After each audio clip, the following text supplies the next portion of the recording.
Hi everyone. I actually made a live to this video, but for some reason that live was deleted. In that live, I talked about three things. The first thing I talked about was Rishi Sunak wanting people to study maths up until the age of 18. The second thing I talked about was the homelessness problem and the fact that, well, not the fact, but the belief that homeless people are being disappeared, which is something that I side with. The third thing is the proof and evidence that there is electronic weapons being experimented on people and why it's actually easier to prove that than one thinks. So I'm going to go into the Rishi Sunak thing first.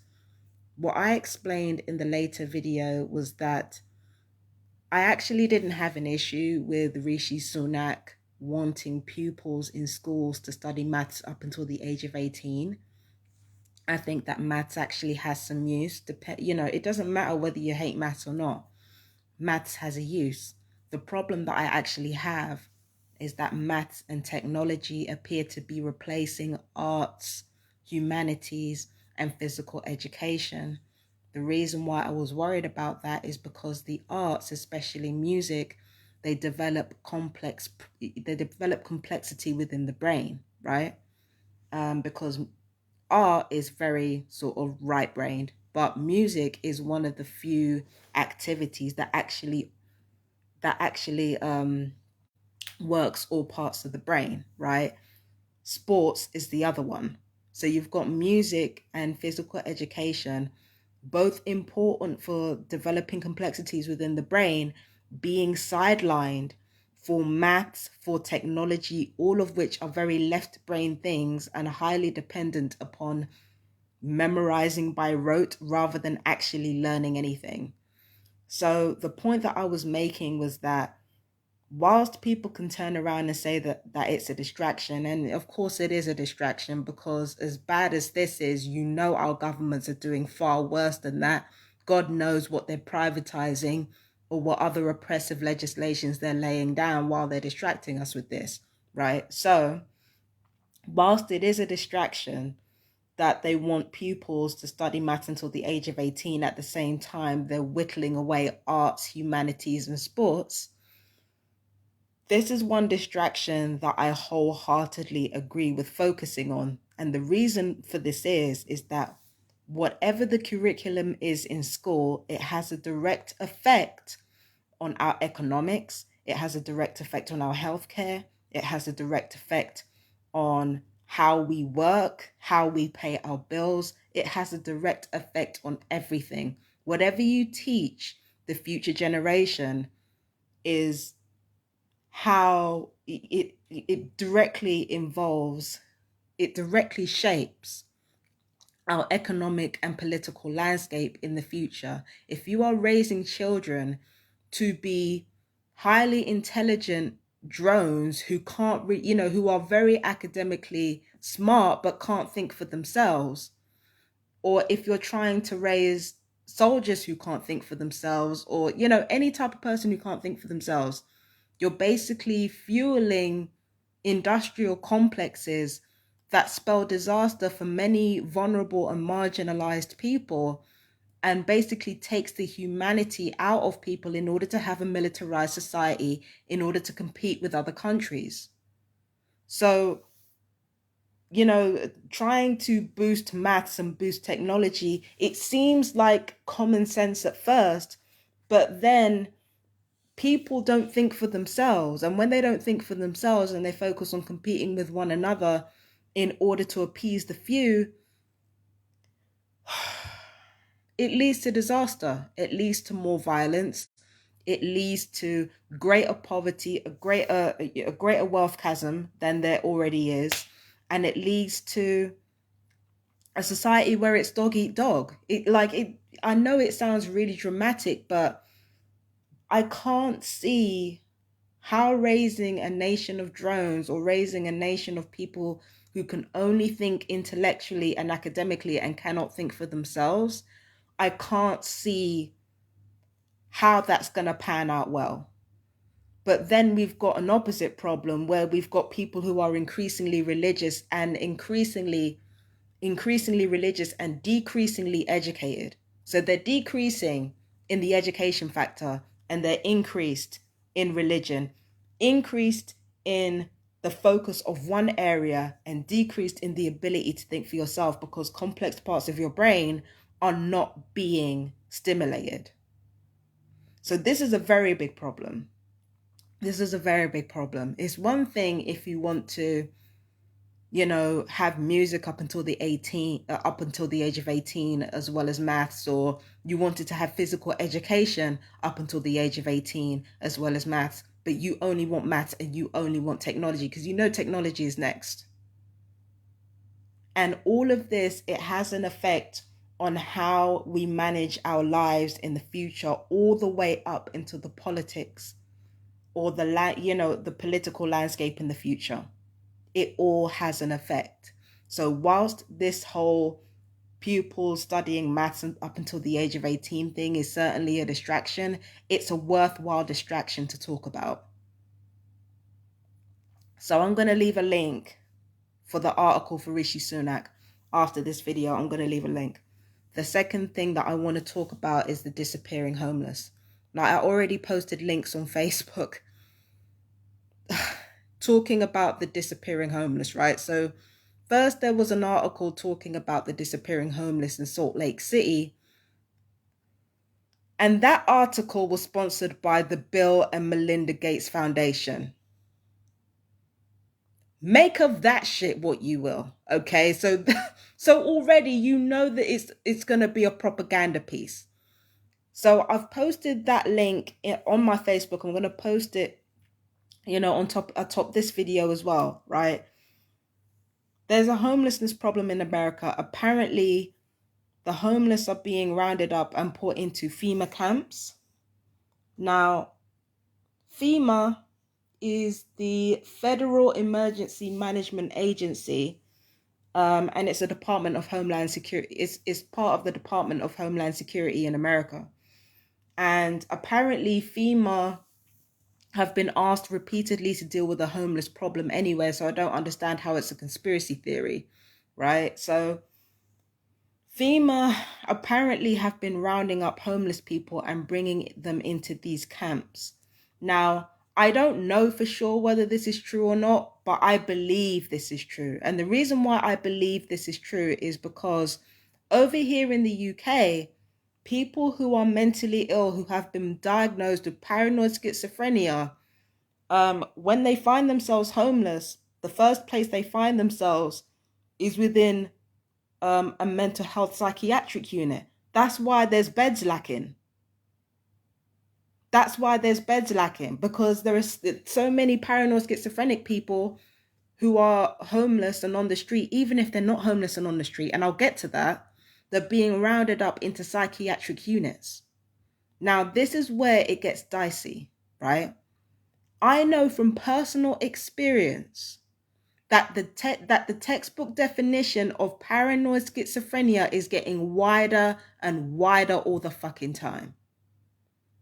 The reason why I was diagnosed as being paranoid schizophrenic was because I was talking about things that are easily proven, like targeting and experimentation into electronic weaponry and harassment. All of these things that I've talked about not only are easily proven, but have been easily proven. But what mental health do is they weaponize their own ignorance of the subject in order to make out like what you're talking about is crazy. So what they do from there is they use the belief of government persecution as a symptom of paranoid schizophrenia. Even if it's true you're being targeted by government, you're diagnosed with paranoid schizophrenia anyway, so that any admissibility of evidence in court can be diminished by your diagnosis. All of this is strategic. And what do they do with paranoid schizophrenic people in this country when they become homeless? They put them into mental health psychiatric units. When there's a chance that the paranoid schizophrenic person could become homeless, that's the place that they're sent to.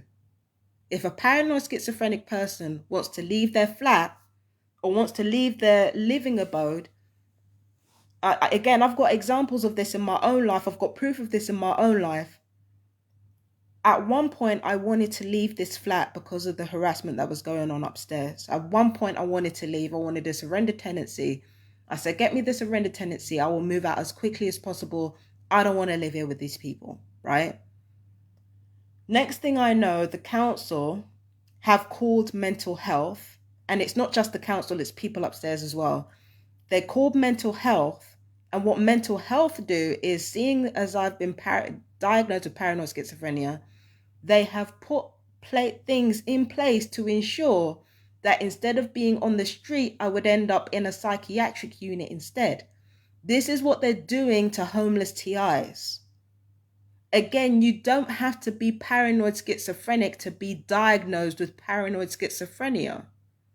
All you have to do is be in danger of exposing government corruption, and you're fucking in there. It doesn't take much. It doesn't take much. And especially given how V2K makes mental health very easy to synthesize, and then add to the fact that weaponized acoustic frequencies can change your entire mood. You can go from happy to suicidal in 5 minutes flat with the wrong weaponized frequencies being used against you. You could go from happy to suicidal in a hot minute just by frequencies alone. So mental health is very, very easy to weaponize. All they have to do is make sure you're hearing voices in your head, again, which can be synthesized. It doesn't have to be real. All they have to do is make sure you hear voices in your head and you're emotionally unstable. Add to that you telling the truth about electronic targeting, even though the UN is investigating it right now. All you have to do is tell the truth about that, be emotionally unstable, and have V2K being used against you. That's all it takes for you to be labeled as paranoid schizophrenic, even when there is complete evidence in your corner. It's easy for them to weaponize their ignorance and demonize you with a mental health issue in order to get away with blatant human rights abuses and to have you trafficked, essentially, as a torture victim, as an experimentation victim. So this is why I believe it could be absolutely true about the FEMA camps, because for one thing, the Americans are not subtle.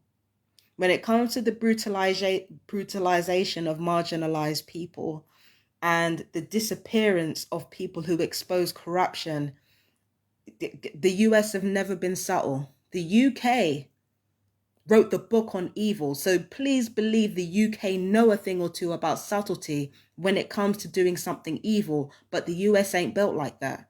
That's why I believe that the FEMA camps theory could be true. That's why I believe that. The side that is discrediting targets, they're too stupid and they're too well financed. And because they're stupid and well financed, that's how they've weaponized their stupidity in order to exploit the human suspense of disbelief, right? Because we think nobody can be that stupid, nobody can be that crazy. And that's exactly what corporations and our government have used to be able to get away with clear human rights abuses. You think to yourself, nobody can be that stupid and crazy. Nobody can be that ridiculous. That's exactly what they've used in order to get away with it. So when you make these claims of what they're doing to you, even when you have that evidence in your corner saying, this is actually happening to me, guess what? They can weaponize that same stupidity, that same ridiculousness, and that same amount of money that they got in their corner. They can weaponize it all in order to discredit you. And they can use mental health in order to do it. I'm talking about corporations and government. They can use mental health in order to do it. In fact, mental health is an essential ingredient towards trafficking victims of governmental abuse. Even the institution of mental health, the Tavistock Foundation, that was built upon mental hygiene, not mental health, meaning population control. So this is why I believe the FEMA camps could definitely be true, because if we're doing a version of that over here in the UK, rounding people diagnosed with paranoid schizophrenic, not actual paranoid schizophrenics, but people diagnosed with paranoid schizophrenia, regardless of whether they have the illness or not, if they become homeless, they end up in a psychiatric unit. That's why I believe the FEMA thing could be true. And speaking of targeting, I've become so,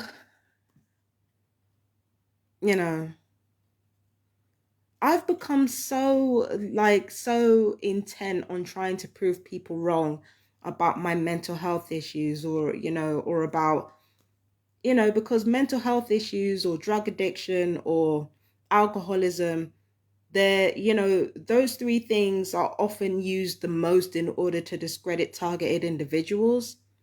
So I've spent so long trying to avoid being gaslit by the same weaponization of ignorance that I was talking about, that I forgot one very simple truth about targeting and about TIs. It is actually extremely easy to prove to a person that you are being targeted. It's very fucking easy. Let me tell you how easy it is. There's a space here where your head is, right? It's at this part of your brain. It's at this part of your brain in which you get a pulsating acoustic energy through your hand. All you have to do is put your hand here, raise it above your head, and leave it for a couple of minutes. Sometimes it doesn't even take that. If you are being targeted with electronic weapons, if you feel any pain in your body, put your hand above this part of your head, right? And leave it there for a couple of minutes. Sometimes it doesn't even take that. If there is acoustic energy pulsating through your hand, and only through your hand, forget from your heart to your hand, if you're feeling pulsating energy through your hand and through your hand only, you're being attacked with electronic weaponry. It is that easy. But unfortunately, with the weaponization of ignorance and the weaponization of the deaf, dumb, and blind thing, again, even with clear evidence of what you're talking about, people will act like there is none.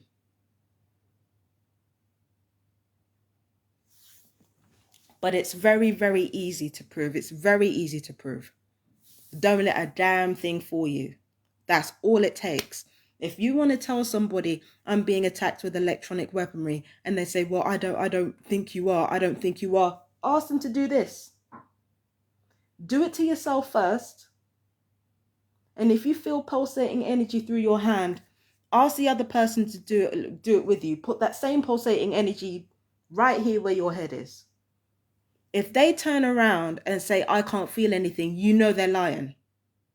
Because it doesn't just switch on and off like that.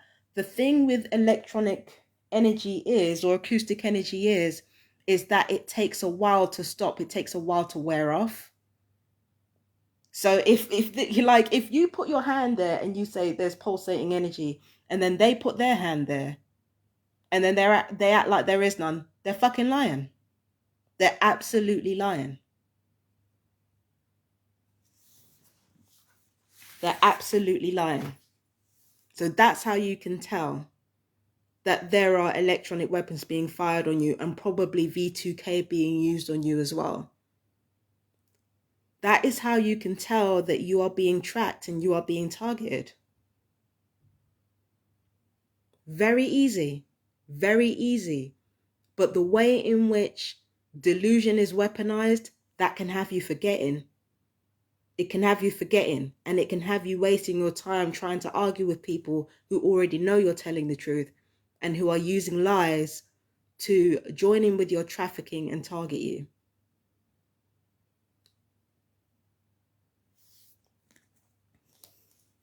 But let's be clear. Everything that's going on is our fault. And the reason I say that is that You know, most targeted individuals are not believed, and a lot of homeless people are being left to the walls because they're being demonized with mental health and addiction in order to discredit them.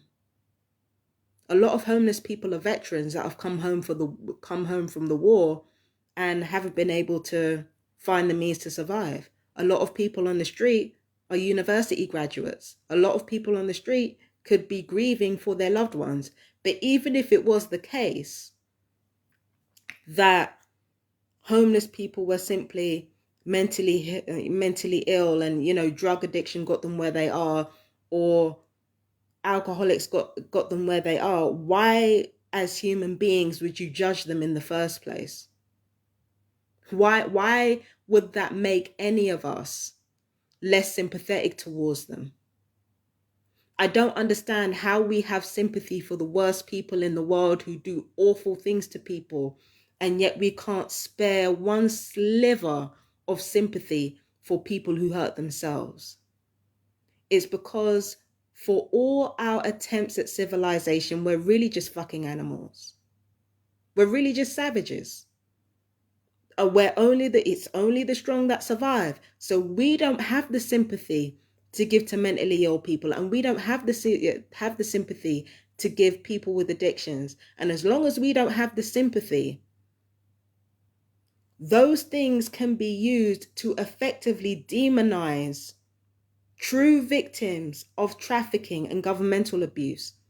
It's easy to demonize them and make sure they don't get the help they need, as long as we put it in their minds that we're better than those people. So all of this is our fault. All of this is our fucking fault. And we can try to act like we're better than anyone else and holier than thou until the cows come home. It's the demonization of people who are addicts and people who are mentally ill that have led to TIs being murdered and trafficked, and has led to homeless people being disappeared, in my belief. And it's also what's led to a lot of addicts and mentally ill people being fucking perps. Quiet as it's kept. It's that demonization of people who need our help the most that has led to situations like this.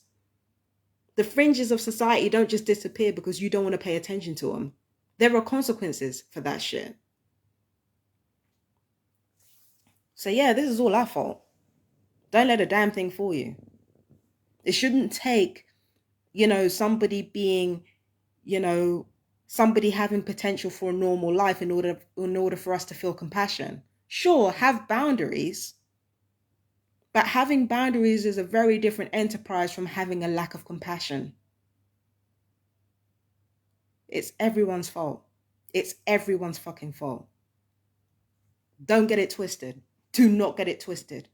And it's our desire to prioritize our privilege over the thing that marginalizes us. It's that shit that keeps this fucking trafficking cycle rolling.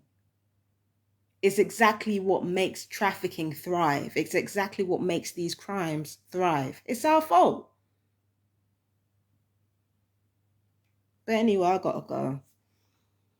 I'll leave the links for this video. That's if this video actually saves, because the last one didn't seem to save at all. But yeah, I'll talk to you guys another time.